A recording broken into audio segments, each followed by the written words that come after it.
Welcome to the Cashflow Ninja, the podcast sharing how to create and grow income streams and manage, multiply, and protect your wealth in the new economy. Are you tired of trading your time for money? Do you desire freedom today instead of retirement in 10, 20, or 30 years? I'm MC Laubscher, and this is the Cashflow Ninja.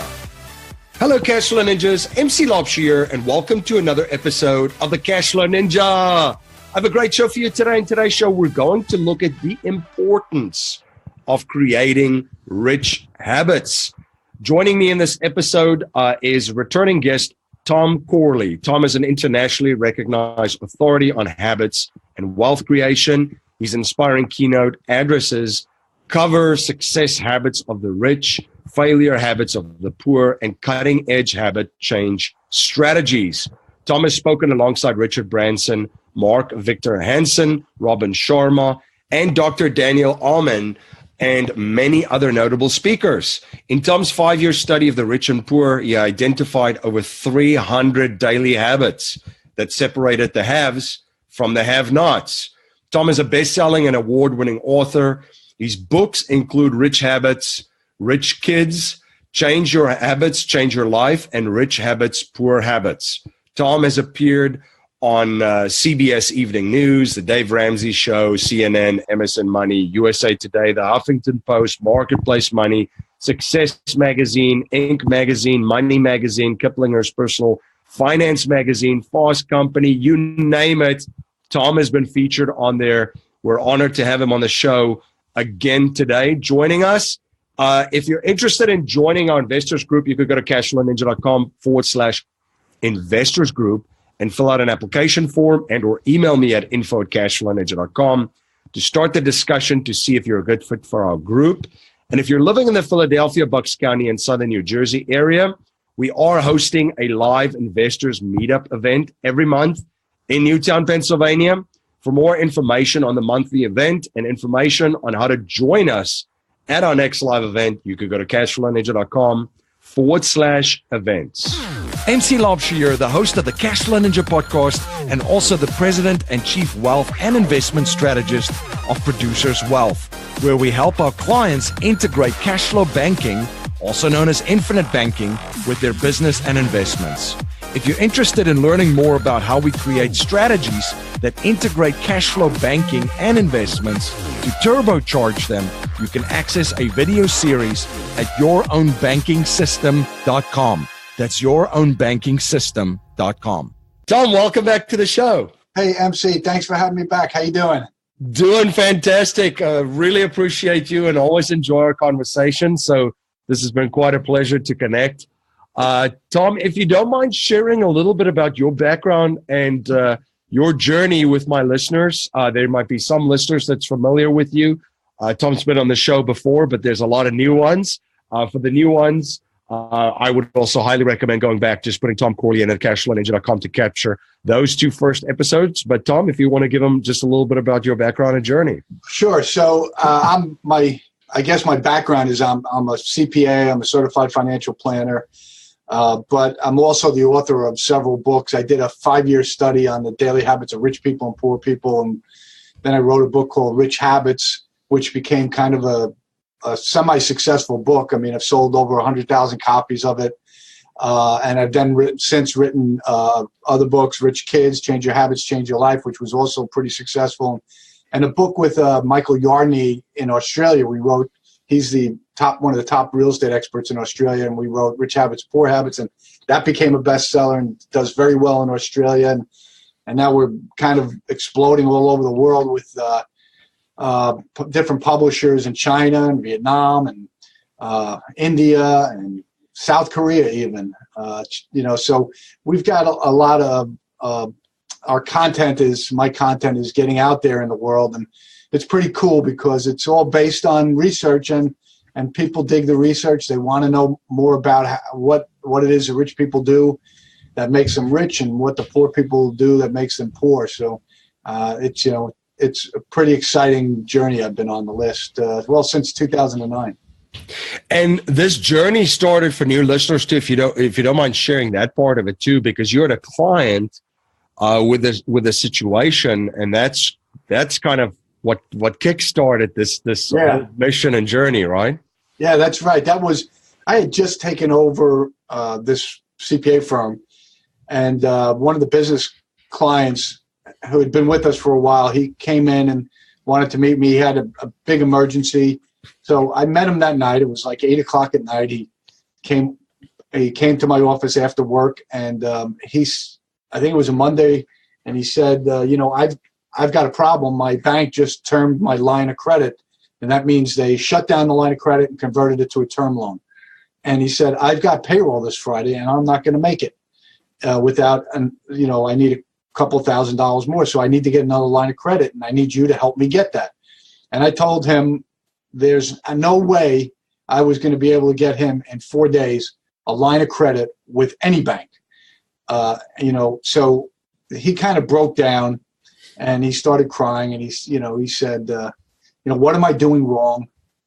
What are your successful clients doing that I'm not doing?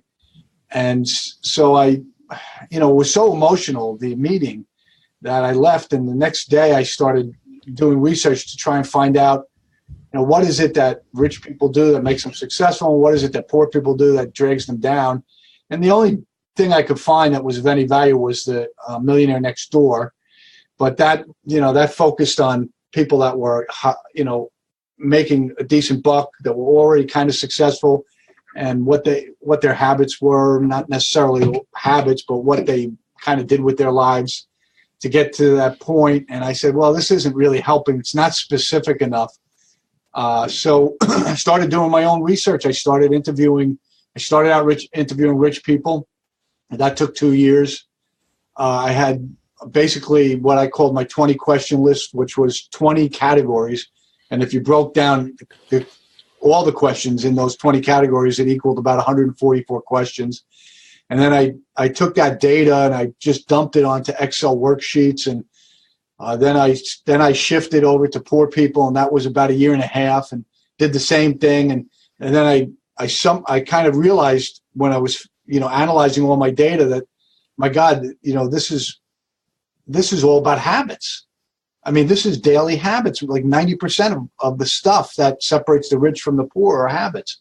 So I summarized everything into what became my Rich Habits Summary, which is kind of famous, and everybody wanted to see it. I mean, I have thousands and thousands and thousands of emails from people asking for copies of my Rich Habits Summary. So I said, boy, this is a big deal. I decided to write a book about the main top 10 keystone habits, rich habits, I call them.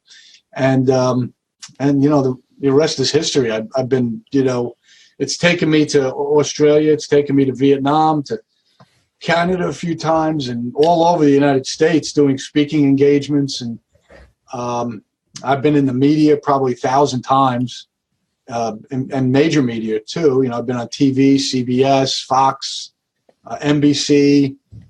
So I've had a lot of, even Success Magazine did a profile on me 1 year. And so, it just hasn't stopped. It's a consistent flow of media requests to talk about my research. Yeah, it's been fascinating. I came across your work about 3 years ago now and was just fascinated by it, and a lot of great stuff. Here's what my listeners are probably thinking right now. You mentioned the top 10 habits, and right there, I know what they're thinking. We're in their ears, and they're going, what is it? Can you break down those top 10 habits, discussing the kind of like the parts of habit forming, I would say, spheres of our life: health, relationships, and wealth? Yeah, so the first rich habit, it's first because it's the most important. You can't change anything about yourself without having self-awareness, right? So some people call it mindfulness. To me, that's I can't get my head around that term. To me, it's just self-awareness. Are you aware of what you're doing? So the first rich habit is to really just to become self-aware of your habits. And you do that by tracking your habits for 3 or 4 days. You bring a notebook wherever you go. You write down what you think are habits, and you'll know they're a habit because the next day when you write down in your notebook, it's going to repeat. And it could be good or bad, so you put a plus or a minus next to it, and that way you can kind of self-evaluate, which habits you have, which ones are positive, which ones are negative. So that's the first, rich habit. And then the next, so one of the other rich habits is really building what I call gold-plated or rich relationships. These are relationships with individuals who are success-minded. They don't necessarily, MC, have to be successful because success, it's hard to find rich people who are willing to spend the time with you and become part of your inner circle. They've already spent 20 years building their own inner circle, so they're not going to very easily let somebody else in. But there are other people out there who are, they're on a journey to be successful themselves. They're success-minded. Those are the type of people you want to surround yourself with. They're positive, upbeat individuals who are focused on growth, learning, developing their knowledge and their skills, and they do it as a matter of habit. They do it every day. And so the relationships are, I like to say, the currency of the wealthy. The wealthy foster relationships primarily with people who they believe are success-minded, who have what it takes. They have that it factor, and they become part of their inner circle. And over the course of their lives, they lean on these people for different reasons. The other thing that I think is really important, it's one of the top rich habits, is pursuing daily self-improvement. Now, you can do this primarily through reading. I found in my research that the wealthy people read about 30 minutes or more every day just to learn. And now it was almost always focused on whatever it was that they were doing for a living, their job, their career, or the goal or the dream that they were pursuing. So this perpetual self-improvement in knowledge and in skills. And when it comes to skills, there's really I found the wealthy people, become virtuosos in terms of their skill set. They do it through two mechanisms. One is deliberate practice, which is practicing every day.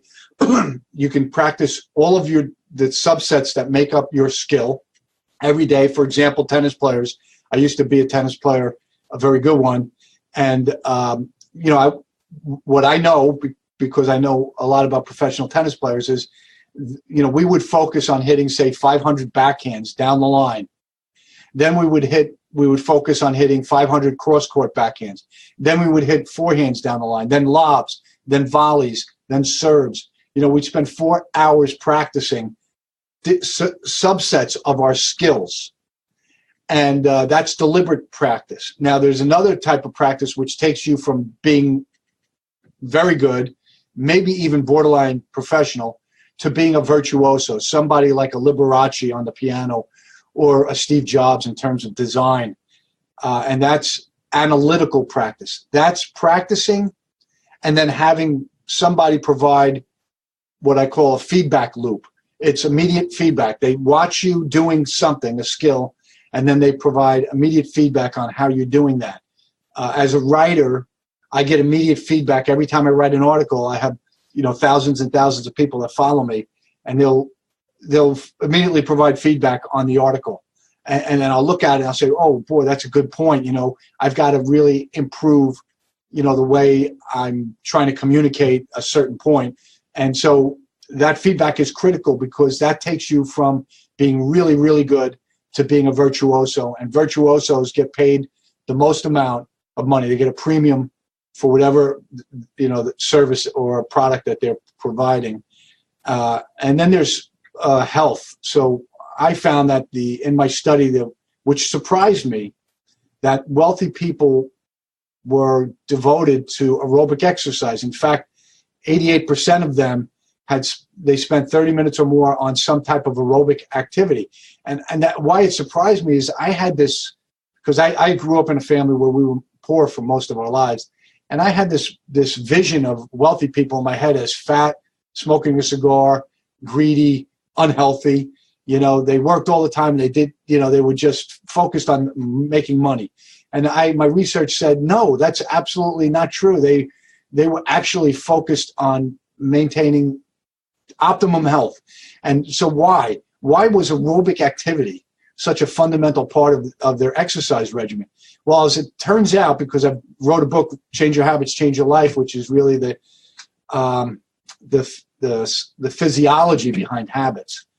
And I found out that aerobic exercise provides more oxygen, and the brain consumes 20% of all of the body's oxygen. And that oxygen, when it makes its way into the brain cells, it does two things. One is it is used as a catalyst to convert glucose or ketones into ATP, which is the main energy source. And when that happens, it's like the process is like if you ever see tigers or lions on the Serengeti or in Africa, they're ripping apart an animal, a prey that they just killed. There's pieces flying all over the place. Well, that happens with the glucose and the ketones inside each cell. The second purpose of oxygen is then to go around like a sponge and clean up what they call those free radicals, that mess inside the cell. They clean up like a sponge the free radicals, the floating electrons that it could cause damage to the nucleus. And then they permeate, because oxygen is one of the things that is allowed to go in and out of cell membranes. They leave the cell membrane, they float into the bloodstream, they make their way into the lungs, and then they are converted, that that sponge of waste material is converted to carbon dioxide, and we expel it into the air. So oxygen is so important. It also aerobic exercise increases the production of BDNF, which is a protein. It increases the size of neurons and the health of neurons. It also, aerobic exercise increases the myelin sheath, which is the insulation around the axon, which is every neuron has an axon branch. And then it's got if you think of a neuron as like a tree, the axon branch is the trunk, and the branches are the dendrites. Dendrites, they send out information, and the axon receives information. And so by doing aerobic exercise, unbeknownst to them, the wealthy people actually improving their brain health. And by doing that, they were increasing their IQ. And when you're pursuing a dream, your brain has to function right. You have to be making correct decisions. And if your brain is not operating perfectly, you're going to make bad decisions.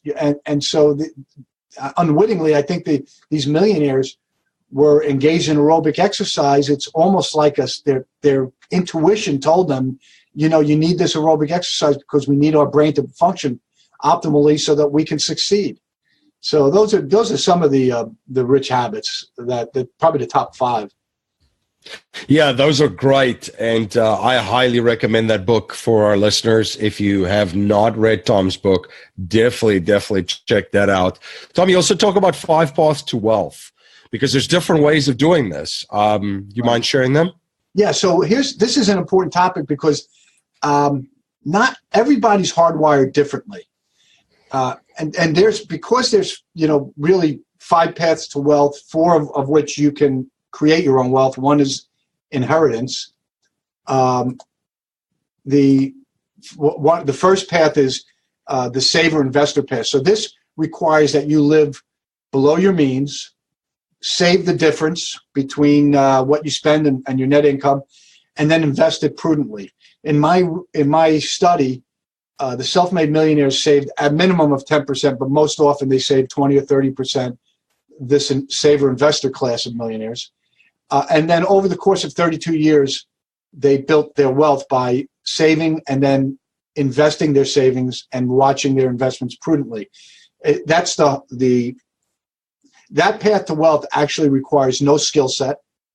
It requires that you take almost no risk, very little risk. So you don't have to have all the other things, the attributes of success that we'll be talking about in a second, that other people have. You don't have to have unique skills. You can just live below your means and save and invest prudently. So it's probably the easiest path to wealth because everybody can do it. Then the second path to wealth is the what I call the stock compensation path. These are the senior executives at publicly held companies. They work for a big company, and they rise up the ladder, and their compensation becomes disproportionately stock compensation.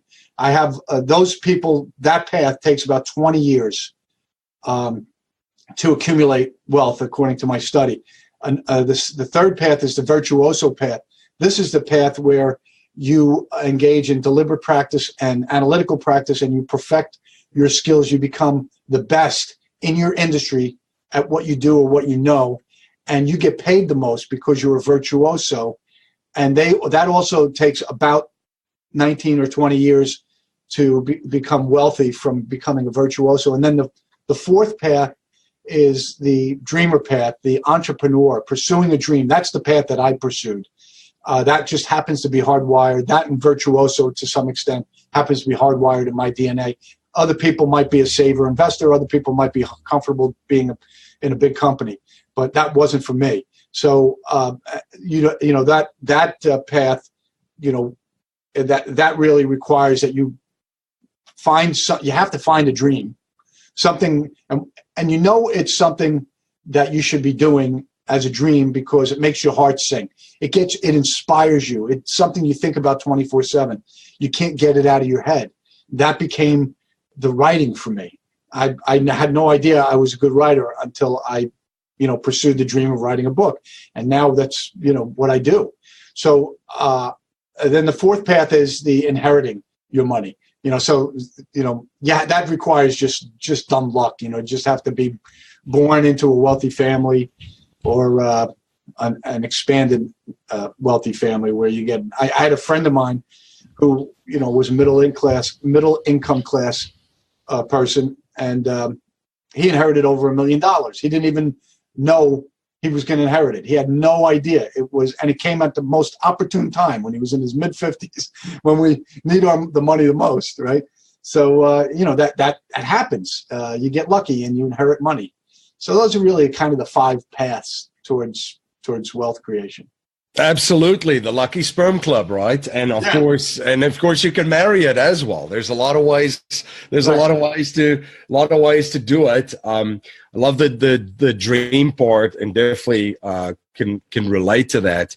And also, you mentioned it's hardwired, Tom, but I think a lot of this stuff can be taught as well, and folks are going to have to learn it because the way that we're working are changing, the way that companies are structured is changing, right. And this new economy, with all the other things coming into it, is definitely going to change some of those paths with AI and so forth. What are some of your comments on that?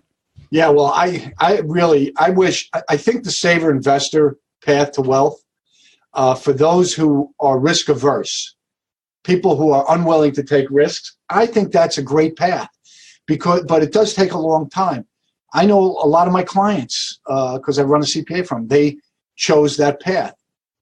It just worked for them. But that's a path that somebody, for most often, it's got to be a parent, raises you to be conscious of, how you spend your money and how, to manage your money. So you have to have a unique set of parents who are focused on making you financially literate. And, if you're in that category, you're in the top 5% because 95% of parents just don't spend the time teaching their kids about money and the importance of saving. So, if you figure this out when you're 40 years old, you're still going to have another 30 years. You're going to have to devote yourself to that path because it takes a long time to become a millionaire. So for me, it wasn't an option because I came from a poor family. We had poor habits. I didn't know any of this stuff until I was in my, late 40s. And so I've been, trying to use the rich habits that are accessible to me, which is, and the one path for me is the virtuoso path and the dreamer path. I worked for a big company, Arthur Andersen, when I was starting out. but that wasn't a publicly held company, and that's a path too, because you can become a partner. But it wasn't for me. I couldn't stand working there, MC. I loved the people, some of the people, but I hated the whole idea of really being accountable for every minute of your time and working 12 to 14 hours a day every day for your career. That's what it took.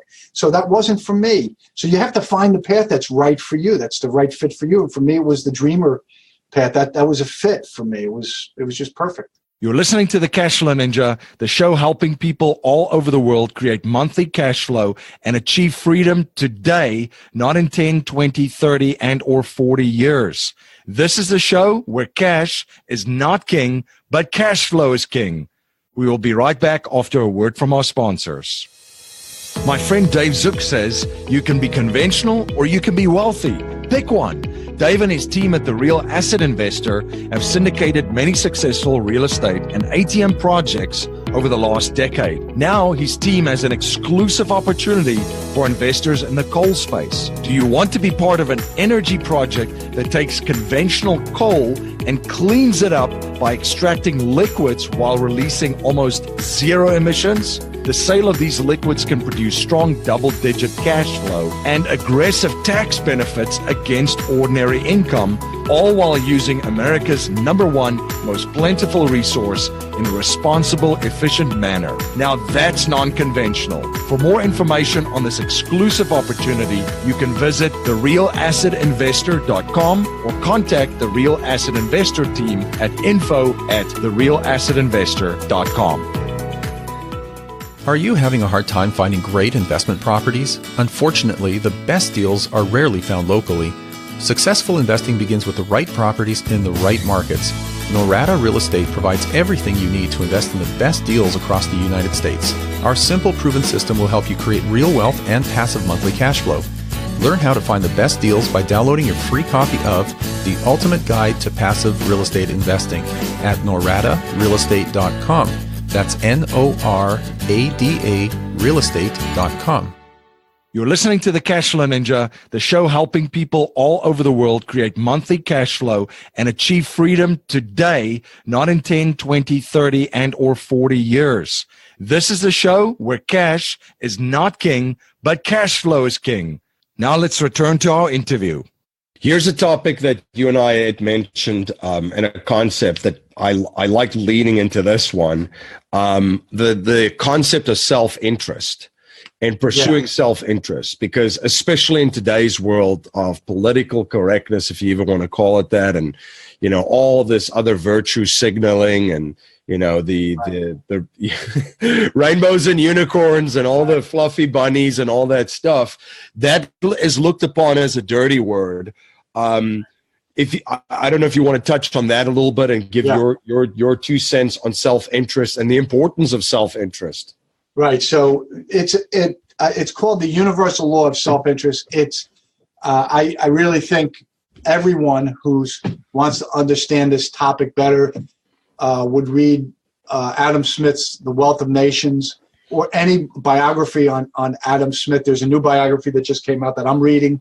It explains it in great detail. So this universal law of self-interest is never going to change. It's not proprietary to human beings. Every single living organism is guided by this #1 rule. It's the first rule. You know how in iRobot, MC, they had the 3 rules, right? Yeah. This is the #1 rule of all living things, not just humans. Self-interest. And it's there for a purpose. It's there so that you could survive. It's a survival law. It's never going to change. You and I only care about one thing, ourselves. Now, that might be a little caustic. People might say, that's not how I think. Well, guess what? It is. You just are not accepting it or willing to accept it. It's a universal law. It's never going to change. And you can see this universal law in effect in Venezuela. There are people, really nice people, kind people, church-going people, who are literally trampling on, a couple of weeks ago, trampling on 175 other people to get to food and water. Now, their self-interest kicked in, and they said, we don't care about political correctness. We don't care about utopian ideals. What we care about, because it's the number one law, it's a universal law of all living things, what I care about is self-interest. So the point of all of this is it's never going to go away. So if you want to be successful, you have to leverage this universal law of self-interest. You have to, and how do you do that? Well, since everybody is only interested in themselves, you can add value to the lives of other people. If you can add value by providing a service or a product that benefits other people because all they care about is themselves, if you can help them improve themselves or their lives in some way, shape, or form, the invisible hand that exists will benefit you financially. You're going to become wealthy to the extent that you're adding value to the lives of other people, and that's because of the universal law of self-interest. So I know a lot of people out there are interested in becoming wealthy and successful because they are selfish and they want to become wealthy and successful. They want money, and it's self-interest directing them. So I did research and I wrote books on how to do that. And I've sold a lot of books, and I've made a lot of money selling those books. So the invisible hand benefited me. And it also benefited these people. I had somebody email me the other day, I want to thank you because you completely turned my life around. I'm now no longer in debt, and blah, blah, blah. Anyway, that's I Rich Habits, the book, because of self-interest. I wanted to become a successful author. I could sit here and tell you politically correct things that I wanted to help people, add value to their lives, all that stuff. All I was really doing was leveraging the universal law of self-interest by helping improve the lives of other people so that it could help improve my life. Absolutely. And you and I had spoken before. I mean, we just had tax day, which I look forward to every year because I get to look at my scorecard. And the scorecard is the tax law is my philosophy on it is a set of incentives for you to direct capital. It incentivizes you, for example, to provide affordable housing for folks, right? So if you direct capital towards that, there's significant tax advantages, especially now with the tax law into place of doing so. Business owners generating and creating something for other folks of value and providing and creating those things get tax benefits because of the value that they create. So when I look at that, I usually say, well, if it's a great day and I'm smiling and I'm ready to pop the champagne, I did well because I was creating and producing for other folks, and I directed capital in such a way that other people benefited. But at the core, it's still me trying to play this game, reducing my taxes for the self-interest party, myself and my family. And because I am that way, and people are built that way, other people get to benefit. Within your business, there's people that you're employing, there's suppliers, there's strategic partners within your investments and so forth. So I think people, because of the environment that we live in, try to steer away from it and say things that are very acceptable, I guess, in polite society these days, or cocktail parties. But the root and the truth of the matter is that you have to understand that universal law, as you just mentioned. Otherwise, you're not getting to the truth, number one. And number two, if you don't see the truth for what it is and see how the world works truthfully, you're not going to position yourself to be successful in this environment. Yeah, and that's where the rich people, this is one of the things that separates the rich from the poor. The rich people become rich, the self-made millionaire rich become rich because they understand the unvarnished truth. They are focused on the truth. They're not interested really in the utopian ideas out there or the ideals. They're interested in the truth. Because they're focused on the truth, self-interest being one of them, they are able to leverage it. And they make an awful lot of money because they understand human nature is directed primarily by self-interest. When you understand some of the truths behind what it requires to become wealthy, and you embrace those truths, whether you like them or not, you're going to become successful. You know, you're gonna, if you walk in the footsteps of the wealthy, you're walking along a path that's been proven. If you say to yourself, well, I hate wealthy people and I don't want to do anything that they do, you're not going to become wealthy. I don't care what your utopian ideals or sensibilities are. You're just not going to become wealthy. You may be liked by a lot of people because you have this philosophy that everybody seems to like, but just because somebody likes something doesn't mean it's a truth. And the truth is that we're all directed by self-interest. Embrace it. It's never going to go away. And once you accept it, as long as you understand that it's there and accept it, you at least know what to do with it. You have the ability to leverage it. Absolutely. And you had mentioned an example of what is she, 19 years old? She's very young. And yes, we are going to talk about the Kardashians for a while, listeners. But Kylie Jenner is a billionaire, a very young billionaire, and how a lot of people just snub it and, how can I say, poke fun at them or that kind of stuff. Listen, I used to be in that category. I used to be in that category where I just kind of pulled my nose up to reality TV and TV stars and all that stuff until I took a step back and I started seeing what Bethany Frankel, for example, was doing, the Skinny Girl brand, which is just genius of just utilizing all the vehicles that are available to build her business and her empire that she's built, the same way these folks are doing it. And yes, obviously there's a lot of quote unquote haters out there and a lot of folks poking fun at them. But maybe if you could just touch on that for a second, because I thought that was really interesting too, her business model and how she created and built this $1 billion empire. So how it even started was Yahoo Finance reached out to me. They wanted to interview me because Kylie Jenner had showed up on the front page of Forbes magazine about a month ago. And they wanted, because I'm one of the self-help experts, self-made millionaire experts in the United States, they said, what is your take on this? Is she self-made? And so, my initial reaction was she's a clown. This is a joke. She didn't do it on her own. But then I said, wait a minute. One of the rich habits is to be open-minded. So let's put aside your prejudices and your biases for a minute. And so I started studying. It took me about 3 or 4 days of studying her business model, and that was requiring a lot of research.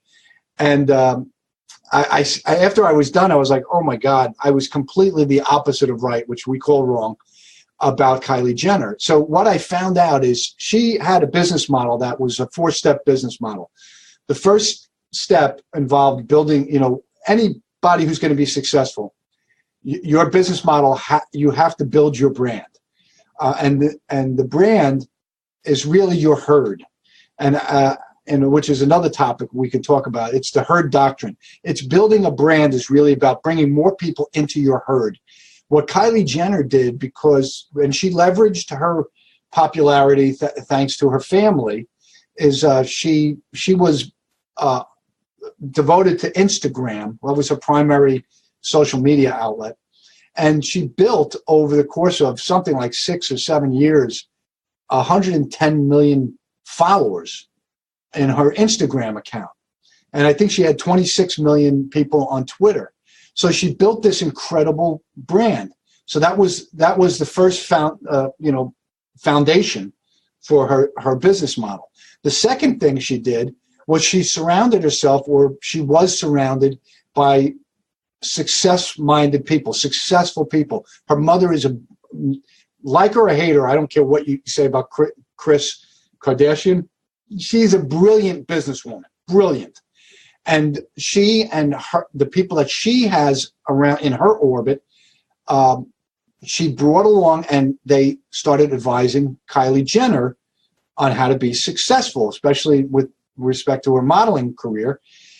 And then the third thing that Kylie Jenner did is she got to know her followers, her brand, the people in her herd. She got to know what they liked, their likes and their dislikes. So those are the three things that she did. She built a brand. She surrounded herself with successful people who knew what they were doing. And then she understood the wants, the likes, and the dislikes of the individuals that made up her brand, her herd. And the fourth thing that she did was the easiest part of all. Let me come up with a product that my 110 million followers like. And that was a lipstick case thing. It was like a 3-part product, but she came out with it. She and by the way, she didn't create a manufacturing facility for it. She didn't create a distribution business to distribute the product. She outsourced all of that. And within the course of 2 years, MC, she had $1.3 billion in sales because 110 million of her followers, who she knew exactly what they liked, she provided a product or a service, in her case, a product, that appealed to their wants and their needs. And she became a billionaire almost overnight. She did it the right way, building a brand, surrounding yourself with successful people, knowing your target market, and then creating a product that your target market likes or wants. I remember a website crashed the first day on launch day. That's how well she positioned this. And then it was up and running again. I mean, this I thought was so interesting. So I appreciate you sharing that, because I used to be one of those people too that thought all of that was kind of like a joke and just noise and just kind of plain, in plain English, stupid, right? But there's so much to be learned from that, especially how people are creating businesses these days, because things are going to continue to change, and instead of just saying, well, this is kind of stupid or idiotic, or that doesn't fit into, what I believe or your kind of framework of how you view the world, look at it, take a step back, take a big picture view, and look at what people are doing and study them, because these are the folks, by the way, that are going to be mentors to all of us, because some of the things that especially the millennials and even the generation behind them are coming up with is increasingly exciting. It's new, and it's going to be very disruptive. So I appreciate you sharing that.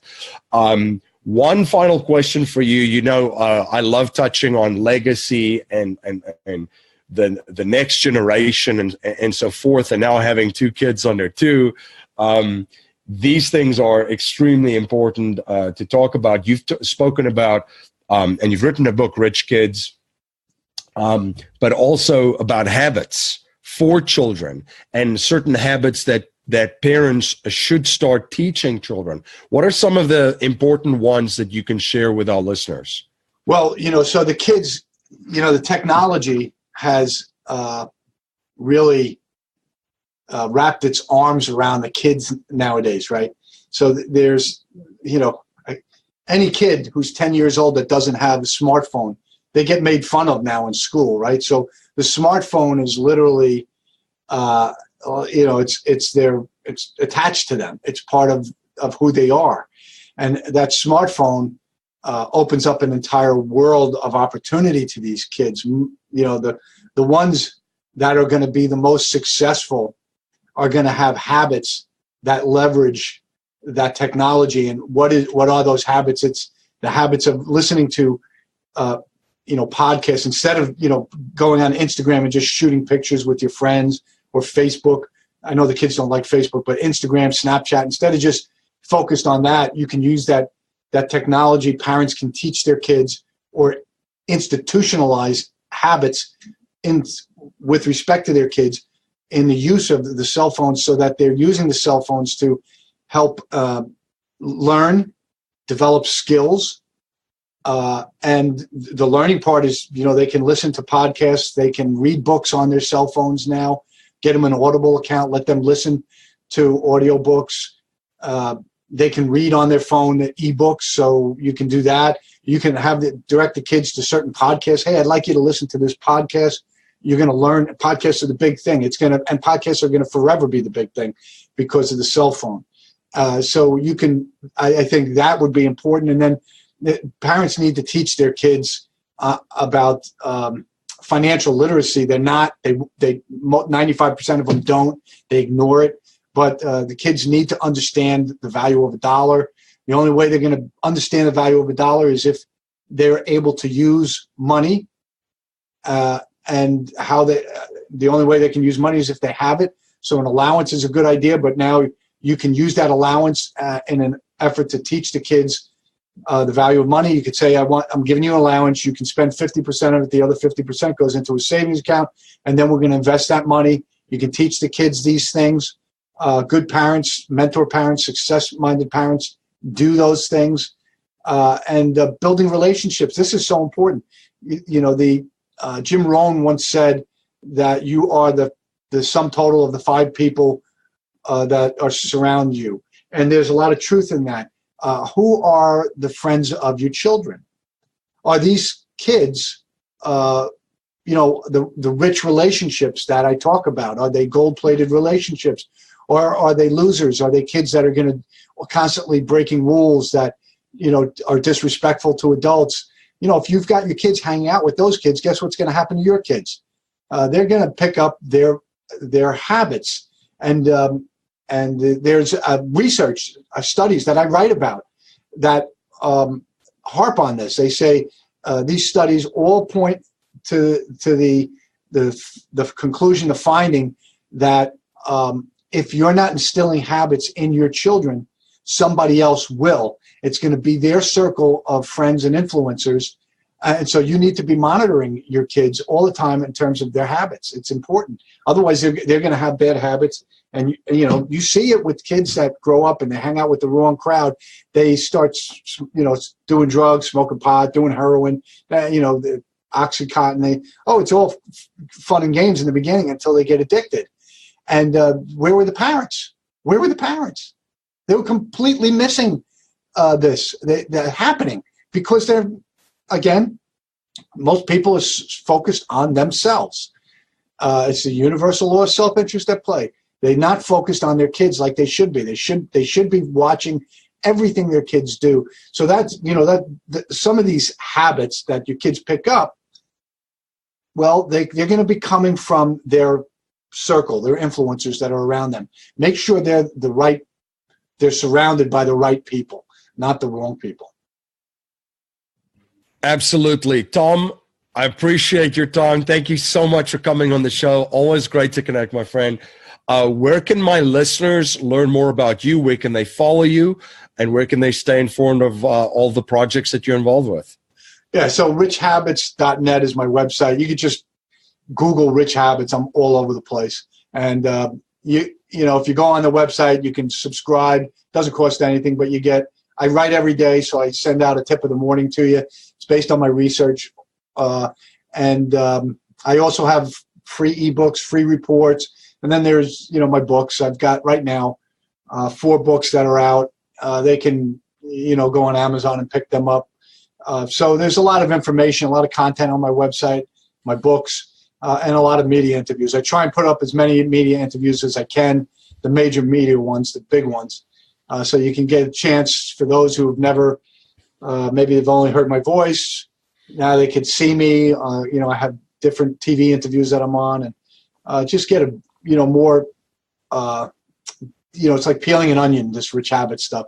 The more you peel, the more you understand about it, and the better off you'll be with your life. Absolutely. Thank you so much again. And thank you so much for all the value that you provided for my listeners, as always. And look forward to having you back on soon. Happy to help, my friend. Happy to be here. Thank you. Life settlement investments have allowed financial and banking institutions to not only buy their equity contractually, but also diversify their capital from any economic, market, and geopolitical risk. It's been part of the billion-dollar blueprint followed by institutional investors. And if you're an accredited investor, you can also now participate in this vehicle with enormous growth potential. You can watch an informational webinar presented by one of the premier organizations providing life settlement investments, Penumbra Solutions, at cashflowninja.com/life settlements. Thank you again for joining me on the Cashflow Ninja. If you like what you hear and appreciate what we're trying to build here, please subscribe, rate, and write a review for our show on iTunes and share our show with family, friends, and your network. If you're not a subscriber to our newsletter, you can sign up for our newsletter at cashflowninja.com. I want to thank you for spending your most precious resource with me today, your time. Until next time, my friend, live a life of passion and purpose on your terms.